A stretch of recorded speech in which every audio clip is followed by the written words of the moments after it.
ఈరోజు మనం బంగాళదుంప ఫ్రై చేసుకుందాం. 2 పచ్చిమిర్చి, 1 ఉల్లిపాయ, 2 బంగాళదుంపలు తీసుకుందాం. ఇప్పుడు మనం ముక్కలుగా కట్ చేసుకుందాం. కట్ చేసి పెట్టుకున్న 1 ఉల్లిపాయ, 2 పచ్చిమిరపకాయలు, పొటాటో ముక్కలు. మూకుడు వేడెక్కింది. 3 స్పూన్ల ఆయిల్ వేసుకుందాం. ఎల్లుల్లిపాయలు ఒక 5, ఆవాలు 1 స్పూన్, పచ్చిశనగపప్పు 1 స్పూన్, మినపప్పు 1 స్పూన్,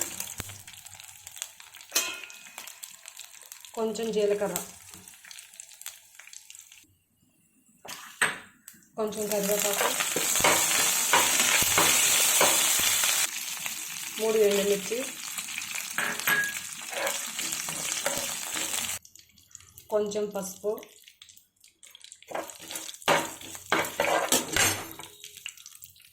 కట్ చేసి పెట్టుకున్న ఉల్లిపాయలు, పచ్చిమిరపకాయలు. ఉల్లిపాయలు వేగిపోయాయి. మనం ఇప్పుడు పొటాటోస్ వేసుకుందాం. బంగాళదుంప ముక్కలు చిన్నగా కట్ చేసి పెట్టుకున్నా వేసుకుందాం. కొంచెం సాల్ట్,